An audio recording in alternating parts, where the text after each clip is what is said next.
Oil फॅक्टरीमध्ये मॅनेजरचा होता.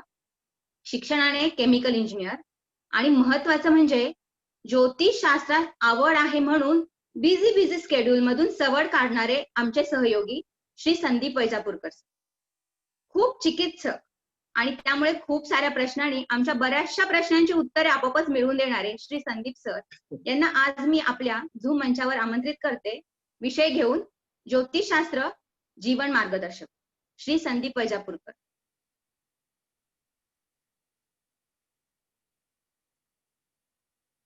संदीप सर.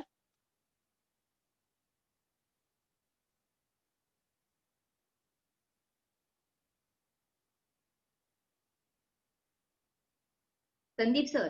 हा, आवाज येतोय माझा? हो येतोय. Okay okay. आजच्या कार्यक्रमाचे अध्यक्ष माननीय doctor Ingale sir, Pande sir आणि या कार्यक्रमाचे समन्वयक डॉक्टर नरेंद्र उमरीकर आणि समस्त ज्योतिष्य प्रेमी बंधू आणि भगिनींनो नमस्कार. मी संदीप वैजापूरकर. आपल्या सर्वांच्या उपस्थितीत मला विचार मांडण्याची संधी मिळाली त्याबद्दल धन्यवाद. मला खरं कार्यक्रम संयोजकाची मजा वाटते. अध्यात्मानंतर त्यांनी डायरेक्ट मला विषय दिला ज्योतिषशास्त्र एक जीवन मार्गदर्शक. आजच्या सध्याच्या टेक्निक युगामध्ये आपण कितीही आधुनिकतेचा बुरखा पांघरला आणि जगत असलो तरी जन्मापासून मृत्यूपर्यंत प्रत्येक व्यक्तीच्या मनात अनेकविध प्रश्न सतत वेगवेगळ्यासाठी घोळत असतात.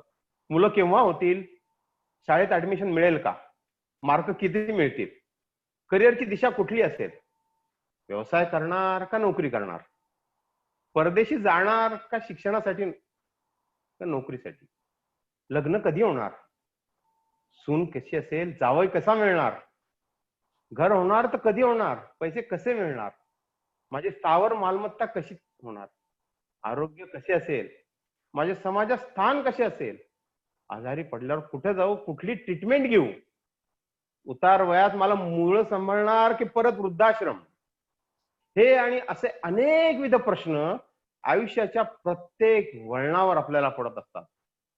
आणि त्या आयुष्याच्या प्रत्येक वाटेवर, पायरीवर फक्त आणि फक्त ज्योतिष्य विज्ञानच दिशादर्शक होऊ शकते.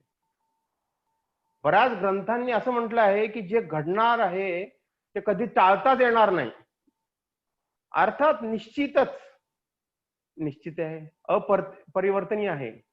पण एक नैसर्गिक प्रश्न आहे, जर मागील जन्मात मिळालेल्या शुभ फळांचा या जन्मात फायदा होणार आहे तर ज्योतिष ज्ञानाची उपयुक्तता काय? मग आपण जेव्हा एखाद्या शुभ घटनेचा परिणाम बदलू शकत नाही, मग त्या ज्योतिषाच्या साहाय्याने विषयाबद्दल आधी जाणून घेण्याचा फायदा काय? वस्तुतः आपल्या जीवनाचा रथ भाग्य आणि कर्म या दोन चक्रावर आधारित आहे. रथाचे दोन चक्र वरच चालतो. कर्मचक्र म्हणजे एक चक्र जी एखादी व्यक्ती कर्म करते पण कर्माचे पूर्ण फळे त्याला मिळत नाही. मग प्रश्न पडतो, खरोखरच ज्योतिषाने आपले भाग्य बदलू शकते? प्रत्येक प्रश्नाचे उत्तर जाणून घ्यायचे आहे. प्रत्येक विज्ञानाला त्याच्या मर्यादा असतात. जसं आत्ताच पांडे सरांनी सांगितलं की उद्या एखादं संशोधन झालं की आधीच संपलं. पण या सर्व सीमांच्या दरम्यान ज्योतिषशास्त्र पूर्णपणे खरे ठरतं, कारण ते एक पूर्ण विज्ञान आहे. ज्योतिष्य आपले भाग्य बदलू शकत नाही. आपल्या कृतीचा परिणाम काय आहे हे वेळेपूर्वी आपल्याला सांगते. त्याचे उपाय आपण करू शकतो. अशाच प्रकारे आपण आपल्या कर्माची योजना बदलू शकतो. तर आपण आपल्या समस्येपासून आपले संरक्षण करू शकतो. म्हणूनच होय, ज्योतिष्य आपले भविष्य बदलू शकते. ज्योतिष्य शास्त्राद्वारे आपल्याला शुभ आणि अशुभ फळ होण्याच्या वेळेचे ज्ञान प्राप्त होते. अंकगणित कालावधी जाणून घेतल्याशिवाय आध्यात्मिक प्रयत्नांद्वारे त्याचा प्रतिकार करू शकतो. जसे की पाऊस येणार याची चिन्ह दिसली की आपण छत्री घेतो, कारण पाऊस थांबवणं आपल्याला शक्य नाही, परंतु केवळ छत्रीच आपले संरक्षण करू शकते. मग ज्योतिषी शास्त्राची आपल्याला उपयुक्तता काय? ज्योतिषाच्या माध्यमातून जेव्हा गणित कुंडली आपण मांडतो, त्याच्यासाठी ज्योतिषाला जन्मतारीख, जन्म वेळ, जन्म ठिकाण याची अचूक माहिती देऊन कोणत्याही प्रकारच्या समस्येचे आपण निराकरण करू शकतो आणि आयुष्यामध्ये प्रगती करू शकतो. ज्योतिष्य शास्त्रात 12 स्थान, 9 ग्रह, त्याचे कारकत्व, मित्र शत्रू, त्यांची दृष्टी, 9 ग्रह, त्यांचे 12 राशी, 12 स्थानातून होणारे योग, जसे अनफा सुनफा, राजयोग, लक्ष्मी योग इत्यादी 500 प्रकारचे योग आहेत. त्याचा गोचराचा विचार म्हणजे आजचे ग्रह आणि तुमचे कुंडलीतले ग्रह यांचे निरीक्षण, दशा, महादशा इत्यादी. जर गणिती भाषेत बोलायचं झालं तर याचं कॉम्बिनेशन आपण केलं तर 1,39,968 एवढे कॉम्बिनेशन्सचा आपल्याला विचार करावा लागतो. हा आकडा ऐकल्यावर घाबरून द्यायला होता ना, पण हो, हे ज्योतिष्य शास्त्रात सोप्या पद्धतीने सांगितलेलं आहे. आणि त्याच्यात अजून सूक्ष्मात जाण्यासाठी 16 प्रकारच्या षोडश वर्ग कुंडल्या सांगितल्या आहेत. या उपर अजून कोणाकडे कुंडली, जन्मवेळ, जन्मस्थान माहित नसली तरी आपण त्याचं मार्गदर्शन करू शकतो. शास्त्र किती प्रगत आहे बघा. प्रश्न कुंडली, अर्थातच ज्याच्याकडे कुंडली नाही त्याच्याकडे तात्पुरती बनवलेली कुंडली अकस्मात घटनांची माहिती देते. आपण त्याची दिशादर्शक करू शकतो. मूळ ज्योतिष्य शास्त्र म्हणजे एक जीवनाची संपूर्ण कहाणी आहे. ज्योतिष्य शास्त्र हे संपूर्ण गणितावर आधारित आहे. ग्रह, नक्षत्र, 9 ग्रह, 27 नक्षत्र, 12 राशी इतके जरी असले तरी त्याच्या पायऱ्या आहेत, त्या खोल नेणाऱ्या आहेत. भूतलावर सत्ता आणि किरण जिथे जिथे ह्या ग्रहांची, नक्षत्राची पडतील त्या सर्वाचा अभ्यास ज्योतिष्य शास्त्र, ज्योतिष्य विज्ञानच करू शकते. 12 भावांबद्दल आता माझे सहयोगी काळेंनी सांगितलं, त्यामुळे मी त्याच्यात वेळ घेत नाही. पण ज्योतिष्य शास्त्राच्या आधारे आपण पत्रिकाच्या माध्यमाने काय काय जाणून घेऊ शकतो. स्वभाव, आरोग्य, शिक्षण, कला, छंद, नोकरी, व्यवसाय, विदेश यात्रा, घरातील परिवार, प्रेम, पत्नी, संतान, मुलबाळ, भाग्योदयाचा काळ, शत्रू, मित्र, प्रॉपर्टी, इतर लाभ, शुभ अशुभ काळ, त्याच्यातनं अध्यात्म आलं, गतजन्म आणि त्याच्यावर उपाय पण आलेत. सरांचं नेहमी, आमच्या आता इंग्लिश सर आम्हाला शिकवायचे त्यावेळेस ते सांगायचे, अहो नुसते ज्योतिषी बनून अप्लाइड ज्योतिषी व्हा. त्यांचं आवडतं वाक्य, अप्लाइड ज्योतिषी व्हा. हो, वेळेचं बंधन. त्यामुळे आता अप्लाइड ज्योतिषांनी आपल्याला मार्गदर्शन आपण कसं करू शकतो, तर मी या 2 विषयांना थोडासा आता टच करायचा प्रयत्न करतो. कुंडली आणि तुमचं करिअर. सध्याच्या काळात प्रत्येक व्यक्तीला नोकरी आणि व्यवसाय केल्याशिवाय गत्यंतर नाही. पुष्कळ वेळा परिस्थितीमुळे व्यवसाय करायची इच्छा असून नोकरी करणे क्रमप्राप्त ठरते. तर उलट पक्षी नोकरीसाठी धडपड करत असताना सुद्धा नोकरी न मिळाल्यावर धंदा करावा लागतो. धंद्याची मनापासून आवड नसताना त्याच्या व्यवसायात पोट भरण्यासाठी उद्योग करावाच लागतो. जीवनात करिअर अंती उद्योग व्यवसायाचे मार्गदर्शन, कुठल्या क्षेत्रात नोकरी करावी, कुठल्या क्षेत्रात व्यवसाय करायचा, योग्य सल्ला मिळणे अतिशय महत्वाचे आहे. कारण हे सर्व कशासाठी करायचे, कारण प्रत्येक व्यक्तीच्या जीवनात नोकरी, व्यवसाय हा अर्थार्जनासाठी असून आपली सांपत्तिक स्थिती सुधारण्याकडे त्याचा कल असतो. कुठल्याही चांगल्या किंवा वाईट मार्गाने पैसा मिळवताना दिसतो, पण कुणी काहीतरी उद्योग केल्याशिवाय पैसा हा मिळतच नाही. उद्यमेन सिद्ध्यन्ति कार्याणि न मनोरथे, नहि सुप्तस्य सिंहस्य प्रविशन्ति मुखे गृहा. या श्लोकात म्हटल्याप्रमाणे उद्योग करूनच कार्यसिद्धी होते, नुसत्या मनोरथाने नाही. जर सिंहाने हरणाचा विचार करत झोपून राहिला तर हरण आपोआप त्याच्या तोंडात शिरणार नाही. त्याचप्रमाणे थोडक्यात माणसाला जीवनात नोकरी हा व्यवसाय करण्याशिवाय पर्यायच नाही. समाजाचे सूक्ष्म दृष्टीने आपण अवलोकन केले तर असं लक्षात येतं की मुठभर व्यक्तींची उद्योग व्यवसायात सांपत्तिक स्थिती शिखरावर पोहोचली आहे. मग त्यांचा व्यवसाय धंदा कुठलाही असला तरी चालतो. किंबहुना उलट पक्षी असं दिसतं आपल्याला की बुद्धिमान, विद्वान अशा व्यक्ती पैशासाठी काबाड कष्ट नोकरी करताना दिसतात. या व्यवहारिक जगात तासपडत असतात. त्यांची सांपत्तिक स्थिती हलाखीची असते. व्यवहारात असे का घडते, याची कारण मीमांसा काय, ज्योतिषशास्त्राद्वारे याची आपण तर्कसंगत शोधू शकतो. ज्योतिषशास्त्राला व्यवस्थित मार्गदर्शन करून आपण त्यांची गाडी रुळावर आणण्यासाठी सहाय्य करू शकतो. उद्योग व्यवसायाच्या दूरदृष्टी असतील तरच त्या व्यक्ती नोकरी आणि उद्योगात यशस्वी होऊ शकतात, पैशाचा उपभोग घेऊ शकतात. उद्योग व्यवसायाची निवड करण्यासाठी सांपत्तिक उच्च योगात अनेक पर्यायांचे विचार करावे लागतात. कुंडलीत 4 योग आहेत. धर्म त्रिकोण 1, 5, 9, अर्थ त्रिकोण 2, 6, 10, काम त्रिकोण किंवा उद्योग त्रिकोण 3, 7, 11 आणि मोक्ष 4, 8. अर्थातच उद्योग आणि व्यवसायाच्या दृष्टिकोनातून आपण मुख्यतः 2 त्रिकोणांचा इथे विचार करायचा आहे. अर्थ त्रिकोण आणि काम त्रिकोण, उद्योग त्रिकोण. अर्थ त्रिकोण म्हणजे द्वितीय षष्ठ आणि दशमाचा मालक सुस्थितीत त्याच्या स्थानी 2, 6, 10 स्थानी किंवा चतुर्थ अष्टम आणि द्वादश स्थानाशी असायला हवा, तरच तो माणूस उद्योगी होऊ शकतो. उदाहरणार्थ मकर लग्न असल्यास धनेश धनात किंवा षष्ठात दशमात तरी असावा. तसेच षष्ठेश बुध, दशमेश शुक्र द्वितीय किंवा षष्ठ किंवा दशम स्थानी असायला पाहिजे. उद्योग त्रिकोणामध्ये तृतीय, सप्तम आणि लाभ स्थानातील राशींच्या स्वामीपैकी एक तरी ग्रह काम त्रिकोणात असायला पाहिजे किंवा काम त्रिकोणाच्या दृष्टीच्या संबंधात पाहिजे, तरच जातक भरपूर उद्योग करू शकतो. परंतु वर दर्शवल्याप्रमाणे आता सांगितलं तुम्हाला की त्रिकोणाची स्थिती त्या कुंडलीत नसेल तर भरपूर काम करून पैशाची शून्यच मिळणार, कित्येक वेळा व्यावहारिक अपयश ठरतं.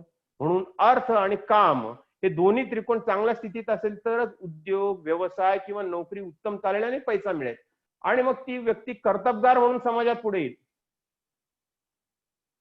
आता प्रश्न पडतो, नोकरी आणि व्यवसाय कसा शोधावा या दृष्टीने विचार करता दशम स्थान हे एक केंद्र स्थान आपल्याला मानायला पाहिजे. त्या दृष्टीने ते अतिशय महत्वाचे आहे. या स्थानातील ग्रह, त्याची स्थिती, राशी, उद्योग, धंदा अथवा नोकरी ठरवण्यास कारणीभूत होते. त्या खालोखाल लग्नस्थान हे जातकाचे जन्मबिंदू, महत्वाकांक्षा, इच्छाशक्ती आणि विचारांची दिशा तथा प्रकृती दशा दर्शवते. आत्माकारक रवी आणि मनाचा कारक चंद्र यांची स्थिती ही महत्वाची. कुंडलीतील 11वे स्थान हे लाभस्थान असल्याने त्याचा विचार संयुक्तिक ठरेल.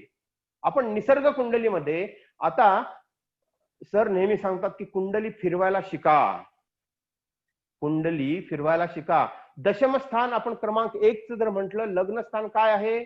लग्नस्थान धंद्यासाठी लागणार किंवा नोकरीसाठी लागणारे शारीरिक सामर्थ्य आणि स्वभाव देणार, धंद्याची आवड निवड सांगणार.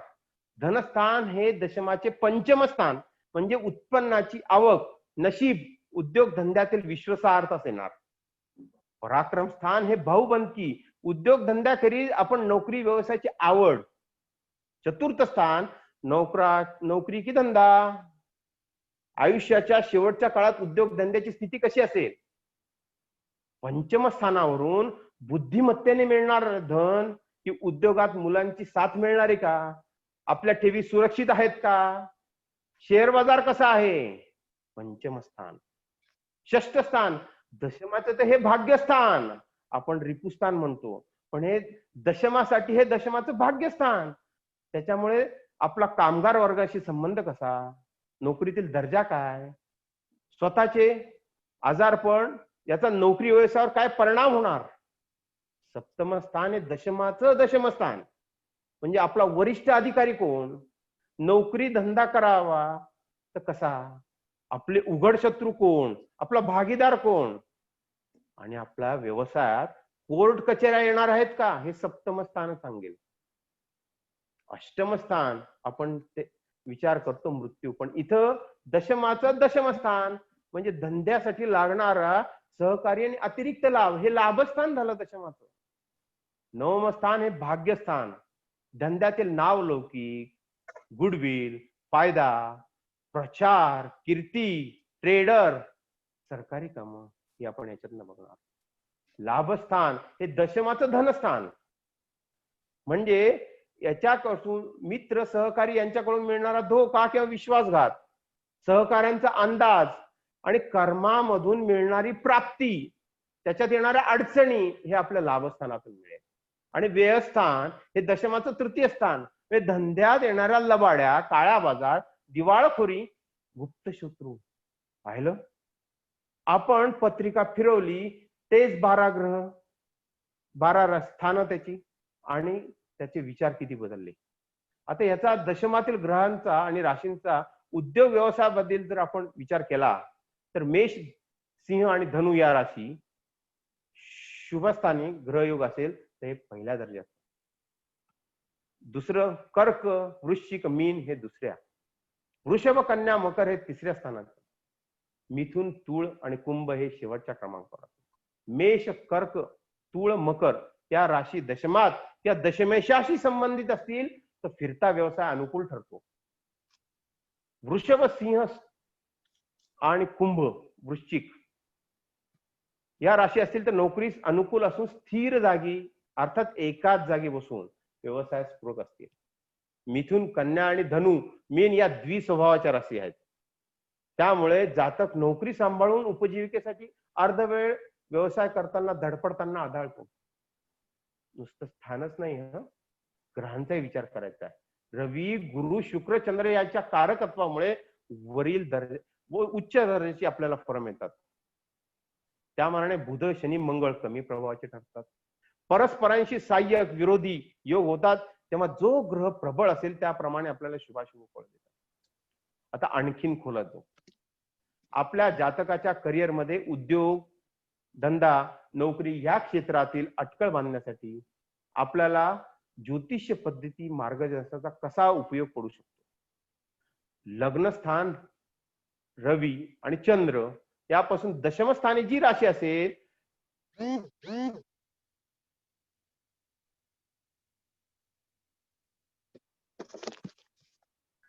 संबंधातील पदार्थापासून उपजीविका, मग तो व्यवसाय असेल न नोकरी असेल, ते सुयोग्य होऊ शकते. ज्योतिषशास्त्रात कालनिर्णय हा अतिशय महत्वाचा आहे. ज्योतिषी आपल्या अनुभवानुसार या ज्योतिषाच्या विविध पद्धतीचा अवलंब करून कालनिर्णय घेतात. आता आपण असा विचार करतो, अभ्यास करताना बऱ्याच वेळा असंच जाणवतं की प्रत्येक जातकाला आपल्या करिअरच्या एका विशिष्ट काळामध्ये साडेसातीच्या बॅड पॅच मध्ये काही ना काही ग्रहांचा अशुभ काळ फारच परिणामकारक जाणवतो. काहींना विशेष परिणामकारक. या ठिकाणी माझ्या मते कुंडलीचा मूळ दर्जा हा महत्वाचा आहे. कारण एखादी आरसीसीची पक्की बिल्डिंग आणि मातीचं घर बाजूबाजूला असेल आणि भूकंप झाला तरी फाउंडेशनचा दर्जा असलेल्या इमारतीला जास्तीत जास्त तडे जातील, मातीची इमारत मात्र कोसळून पडेल. मग आता दर्जा बघणं म्हणजे काय. आपण व्यवसाय आणि मार्गदर्शनासाठी कुठल्याही लग्नाला 1, 5, 9 ही दैवस्थाने, 4, 7, 10 ही कर्मस्थाने हो. कारण 1 ही महत्वाकांक्षा दाखवते, पहिलं स्थान प्रवृत्ती आणि जीवनशक्ती. पंचम स्थानातून आपण बुद्धी, विद्या, स्मरणशक्ती आणि अकस्मात मिळणारं धन बघतो. नवम स्थानातून यश, भाग्य, दैव, नशीब हे बघतो.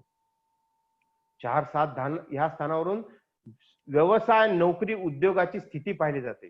चौथ्या स्थानावरून मालमत्ता, गाडी, घर, शेती अंतर्गत उद्योग आणि केंद्रीय उद्योग. 7व्या स्थानातून व्यापार, उद्योग, कौशल्य, व्यावहारिक स्पर्धा, भागीदारी. कारण ते चतुर्थाचे चतुर्थ, दशमाचे दशम स्थान. उद्योग, व्यवसाय, मान, प्रतिष्ठा, कीर्ती हे मुख्य कर्माचं म्हणजे दशम स्थानात. भाव, भावेश, भावाधिपती, भावेश शत्रुग्रही, मित्रग्रही, समग्रही, तो स्वगृही, उच्चीचा, नीचीचा कोणत्या योगात आहे, गोचरीची स्थिती कशी आहे, दशा, विदशा आणि या त्याचा स्वभावानुसार आपण त्या प्रश्नाचा निर्णय घेताना विचार करतो. आता कुंडलीचा दर्जा म्हणजे काय. आपण जन्माला जे घेऊन येतो ते आपले दैव आणि ह्या जन्मात प्रयत्नांनी जे साध्य करतो ते कर्म. म्हणजे दैव आणि कर्म यांची दोघांची सांगड ही त्या कुंडलीचा, त्या जातकाचा बेसिक दर्जा ठरतो व्यवसायासाठी किंवा नोकरीसाठी.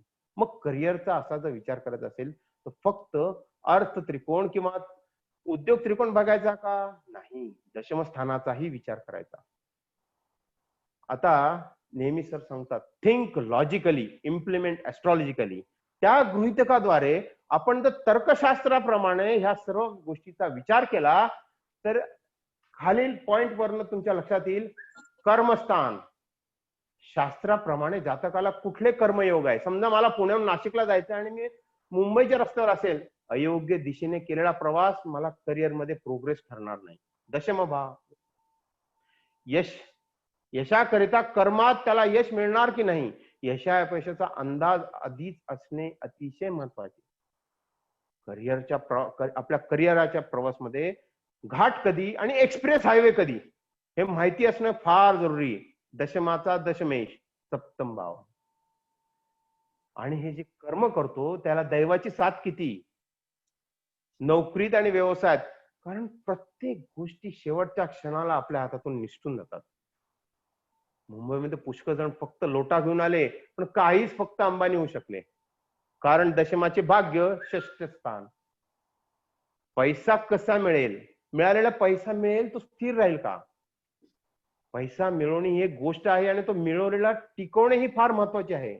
खर्चाची स्थिती कशी राहील, त्यावर व्यवहारी उपाय काय, हे आपल्याला द्वितीय स्थानावरून समजते. प्रयत्न मनापासून केलेल्या अधिक प्रयत्नांना यश येईल का, कुठलीही गोष्ट प्रयत्नांशिवाय साध्य होत नाही. आला हरी देईल खाटल्यावरी हे शक्य नाही. त्यामुळे व्यक्तिमत्वातले गुणदोष बघणे अतिशय आवश्यक आहे. आळस आणि नैराश्यापासून व्यक्ती आलेल्या संधींपासून वंचित होतात. काल निर्णयाने आपण त्याला सांगू शकतो प्रयत्न कर तृतीय भावावरनं. लाभस्थानापासून आपल्याला कर्मातून उद्योग मिळणारा जो पैसा आहे तो कसा असेल, तो जास्त आहे का मध्यम स्वरूपीचा आहे, वाढीव मिळणार असेल त्याचा काळ कोणता आहे, त्याचा काल निर्णयाचा काळ आपण सांगू शकतो.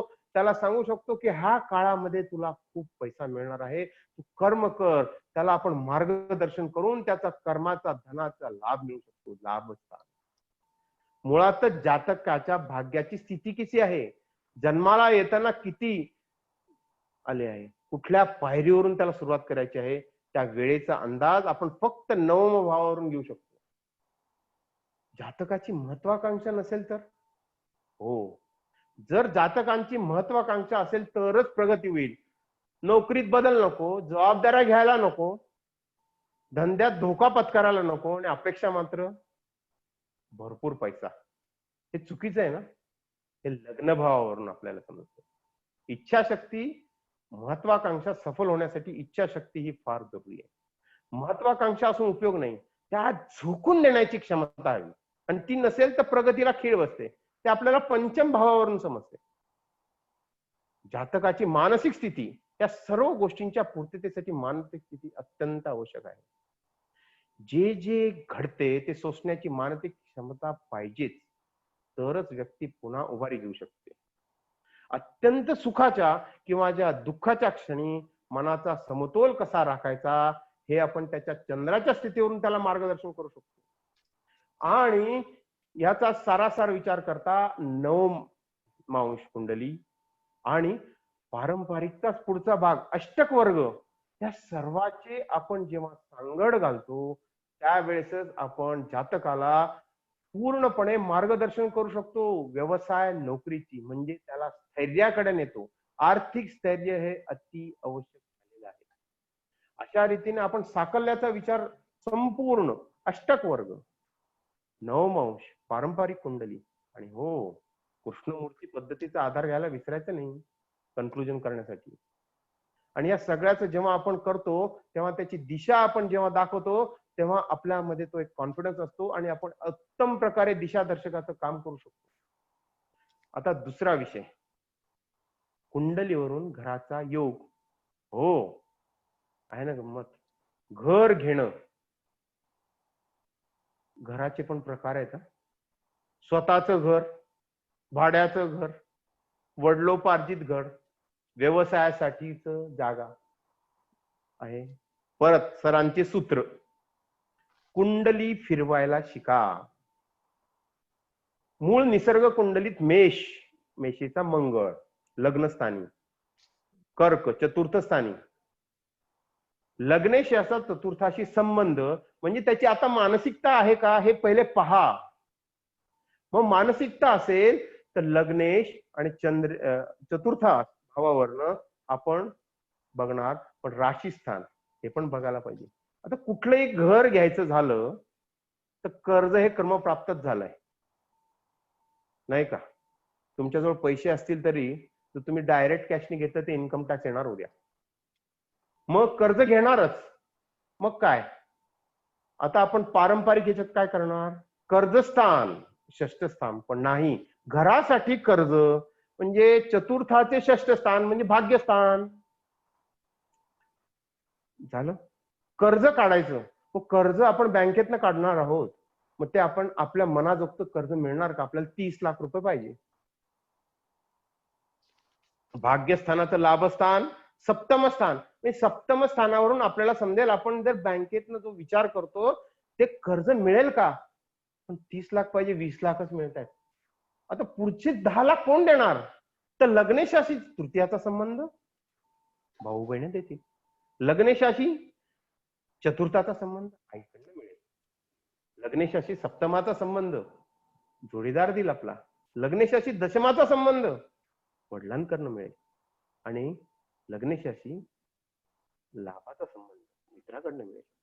ते कोण मार्गदर्शन करू शकतं, ते एक उत्तम ज्योतिषीच मार्गदर्शन करू शकतो. म्हणजे घराची पूर्तता, स्वतःच्या घराची पूर्तता करण्यासाठी आपण एवढा साकल्याने, म्हणजे किती, जवळपास पूर्ण 66 ते 70% कुंडलीचा अभ्यास जेव्हा करतो तेव्हा आपण त्याच्या कन्क्लुजनला पोहोचू शकतो, नुसत्या चतुर्थ स्थानावरनं नाही. दुसरा प्रश्न येतो, आजकाल एक टूम निघाली, मुंबई पुण्या सगळीकडेच झाली म्हणा आता,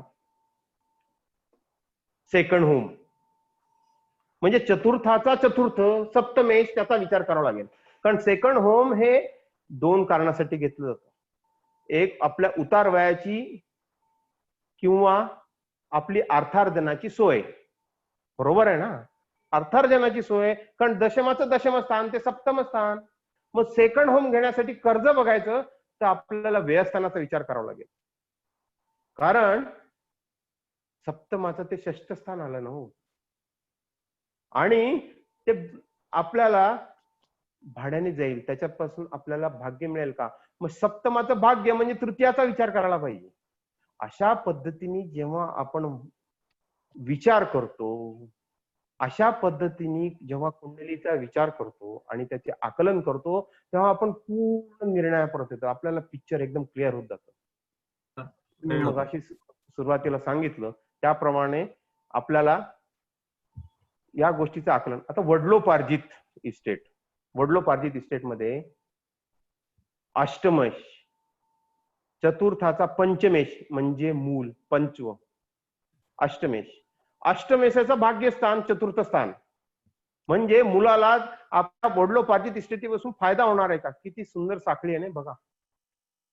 म्हणजे जर वडलोपार्जित घर त्याचा वडिलांपासून मिळणार तर रवीचा 4 आणि 8 शी संबंध पाहिजे, आई मातुल घराण्यापासून मिळणार असेल तर चंद्राचा संबंध पाहिजे, तो 4 आणि 8 शी संबंध पाहिजे. जर जमीन असेल तर मंगळ ऍड करायला पाहिजे हो, आणि शेत जमीन असेल तर गुरु, बागायती असेल तर शुक्र, या सगळ्यांचं जेव्हा आपण कॉम्बिनेशन करतो तेव्हा उत्तर असे आरामात अलगद सुटतं. आता येतो प्रश्न व्यवसायाचा. व्यवसायात दशम कर्म मार्ग. आता दशमाचं चतुर्थ स्थान आपल्याला लग्नस्थान, हा किती एकदम वेगळाच विचार आहे ना. व्यवसायासाठी जर आपल्याला स्थान घ्यायचं असेल स्वतःच तर चतुर्थ लग्नाचा विचार करायला पाहिजे, कारण ते व्यवसायाचं चतुर्थ स्थान, आणि त्याच्यासाठी जर कर्ज घ्यायचं तर षष्ठ स्थान, मूळच षष्ठ स्थान, कारण कर्ज लग्नेशाचं ते चतुर्थ स्थान आलं, षष्ठ स्थान आलं, त्यामुळे कर्ज तिथं. आणि बँकेचा विचार करायचा झाला तर षष्ठाची पंचम बँक म्हणजे दशम स्थान. अशा पद्धतीने ही सुंदर साखळी जेव्हा आपण गुंफत जातो, म्हणजे कुंडली फिरवत जातो आणि त्याचा अभ्यास करतो, तेव्हा याचे आकलन सुंदर रीतीने करून आपण जातकाला दिशादर्शनाचे मार्गदर्शन करू शकतो. विषय खूप सुंदर आहे, इंटरेस्टिंग आहे, आणि अनेक विविध प्रश्न मी जे म्हटले ते आपण अशा पद्धतीने सहजरित्या सोडू शकतो.